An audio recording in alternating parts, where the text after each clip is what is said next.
The Splinter? More like the shitter. Oh my god. This episode of SpongeBob SquarePants sucks. Here are the reasons why this episode sucks in my opinion. It begins at the Krusty Krab open on a seemingly average morning and SpongeBob is extremely happy.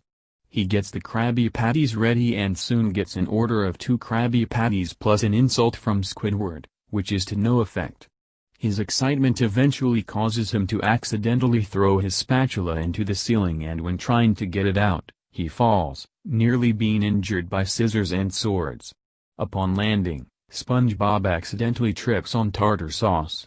His thumb drags across the wooden floor and rams into a small slab that breaks in half, giving him a splinter that immediately makes his thumb red and swollen. His weak arms keep him from getting it out, and even biting it doesn't work. The customer that ordered earlier is turning impatient, and the splinter keeps SpongeBob from holding the spatula needed to serve him. He decides to tie it on his nose, but Squidward soon finds out about it and tricks SpongeBob.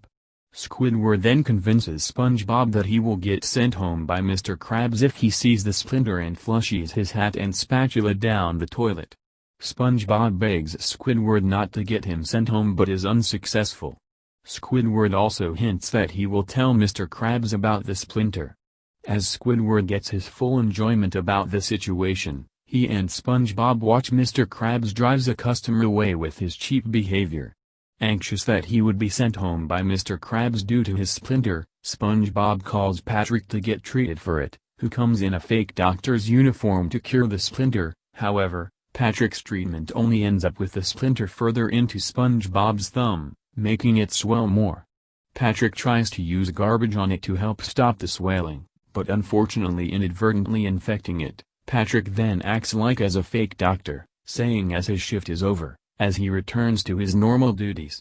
SpongeBob soon runs into Mr. Krabs and Squidward and tries to hide the splinter from them. When he holds his thumb up, Squidward faints at the disgusting image. Mr. Krabs soon sees the splinter and takes it out easily, but as Mr. Krabs sees the infected boil about to burst, it seems that only confetti came out. Suddenly, as Mr. Krabs announced the splinter problem has been solved, a big eruption of pus from his thumb came out to impact Mr. Krabs, who shields himself with an umbrella from the pus stream. SpongeBob is finally cured once the pus had finally dissipated and the big boil had finally shrunk down. As Mr. Krabs relieves that he almost would have given SpongeBob workers' compensation, Squidward then discovers that he could get sent home early and still get paid by getting injured. Accordingly, he attempts to injure himself with the cash register in order to get his workers' compensation, only to find out by Mr. Krabs that his shift had ended 2 minutes ago. And that's how the episode goes. If you haven't seen it, don't watch it. It's a waste of time. I don't know who likes or hates this episode, so I'm gonna leave it be. Screw the splinter. And screw I Was a Teenage Gary. It's a SpongeBob Christmas is 865,864,237,375,352 times better than the splinter. End of rant.